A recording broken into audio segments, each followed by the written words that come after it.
What's up? Welcome into your Daily Buckeye Blitz for a finally freaking Friday, February 9th, 2024. We're rolling through Hell Week. Tomorrow's the anniversary. Then we got a couple days off till Valentine's. Anyways, hey, don't forget to check out the buckeyecast.com. All the gear is on sale. Check out the video vault. Try the free trial, 3 days free. Get in there. You get all the videos you can't get on YouTube. No ads, zero ads. I will not have ads on any of the videos. And these videos are always going to be there. This is like a growing thing, all right? We're just going to keep adding and adding. Nothing will be taken away. So no ads and always just Buckeye stuff. So hopefully you'll check it out and enjoy. If you're looking for something there, let me know. So today we're talking receivers. Everybody loves talking receivers, right? That's what we do. They're the high flying, dudes that catch balls, constantly have balls in their face. That's not nice. Come on. Anyways, let's get to it. So we're talking about Julian Fleming. We got to replace him, right? So the Buckeyes have options, of course, and some good quality options. But let's get into Julian Fleming and what his contribution was over his career to the Buckeyes. I think he should be, respected for what he did here. One of the more physical receivers that you'll find. But so Fleming was a 2-year starter for the Buckeyes. He earned one start as a freshman in 2020. He played in 38 career games, started 20 of the last 24 games. Fleming entered the transfer portal as a graduate in December and popped out of the portal in State College. Yeah, sorry, buddy. But so he shows up at Penn State. At least it's not far from where he played high school ball. So, he'd probably get his friends and family to come watch him. That's good for you.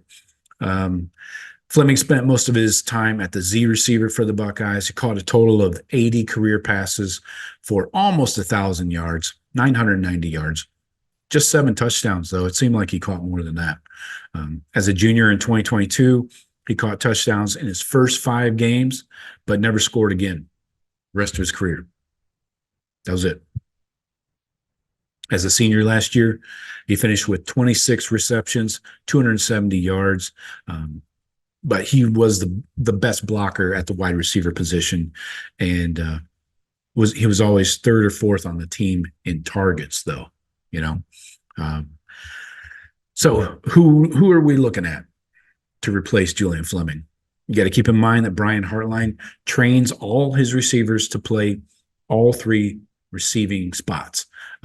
Is it possible that Emeka Egbuka moves outside, replaces Fleming there? Very much so. Egbuka spent most of his career in the slot. In 2022, he caught 74 passes for 1,151 yards and 10 touchdowns. He has experience playing everywhere, and Hartline will continue to move him around to find matchups, similar to what they did with Harrison this past season. They're going to line him up all over the field, but maybe, 75% of the time, he's outside. Now you got Jaden Ballard coming into his 4th year with the Buckeyes. He spent the majority of his career in the outside receivers area. Ballard did not catch a pass last year. The year before, in 2022, he caught 8 passes for 155 yards and actually had a touchdown. I don't know. I missed that. Anyways, Coach Mick said he's the fastest Buckeye on offense, Jaden Ballard. So we'll see. It hasn't translated to the field yet. Now, you also got sophomore Carnell Tate. Everybody loves, everybody's, right behind him, and he's gone through a lot since entering college. So, but he has shown that he can produce. He was 4th among all Ohio State receivers last year. He had 18 receptions, 264 yards, and I would expect those numbers to jump no matter where he lines up this year. Bryson Rogers, don't forget about him. He redshirted last year, then entered the portal. got an NIL deal, I think, and then left the portal. Or maybe that order is a little wrong. Anyways, he's back at Ohio State. He spent last year in the slot along with Brandon Ennis. Don't forget about him in the slot.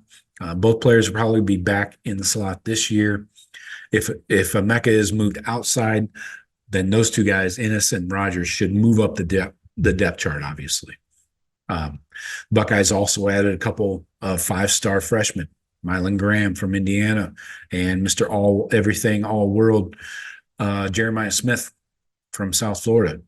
Now, Graham isn't going to arrive until summer, so he'll be here in like June. Most people are penciling in Smith as a day one starter. Might be aggressive for week one, but who knows? We'll see. Smith could line up anywhere for the Buckeyes, while Mylan Graham could see time at Z or in the slot, so he's very versatile there. This coming spring, it's going to be interesting to see how Brian Hartline places these receivers. He's not going to commit to anything. He's not going to tell you shit about who is where, who's slotted where. He doesn't do depth chart crap to the media. The deciding factor is where will Emeka end up. That's going to kind of make up his mind, or at least signal to us where everybody else is going to slot in, right? So the room's very talented, but it's not very deep. Since Emeka is a fourth guy, he could be limited in reps this spring. That could help the younger guys get some more snaps. And Jaden Ballard, don't forget about him. He's going to get plenty of opportunities this spring to show whether he can contribute this season, or you never know, the portal may be there for him. Carnell Tate may be more of an X, a split end, more than a Z. Z is like the flanker, but he's going to line up at all spots throughout the spring. So you're going to see him moved around. All eyes will be on Jeremiah Smith, though, no matter where he lines up. Everybody's going to be watching him. And quarterback Will Howard said last week that, quote, he's a specimen. I mean, that dude is a freak show. So can't wait to see it. Most likely the 2023 season was a rough year for any receiver not named Marvin Harrison. It was a rough year. You had Emeka going through injuries and stuff, and there really wasn't a number two go-to, just had other guys filling in. But to go from C.J. Stroud to Kyle McCord at quarterback with a major drop-off obviously affected everything. So whoever takes over for Fleming should expect more targets than Fleming had the past 2 years. And Emeka could improve his draft stock by showing he can be productive outside. He's already shown he can do it in the slot, but he can definitely help his NFL draft stock and move up into that first round if he has a good, productive year outside. The NFL loves versatility and stuff. So watching the wide receiver depth chart play out is going to be the most interesting position this spring. You're guaranteed there will be fireworks regardless of how it shakes out. So enjoy the show. Sit back, relax, have a beer, and enjoy the fireworks. So it's like 4th of July. But we'll see how it shakes out. It's going to be interesting. And I don't know. I don't expect to bring in anybody from the portal, but I think you could see one or two guys pop in. Probably just one. But that's all I got for you today. Talk to you tomorrow. Go Bucks.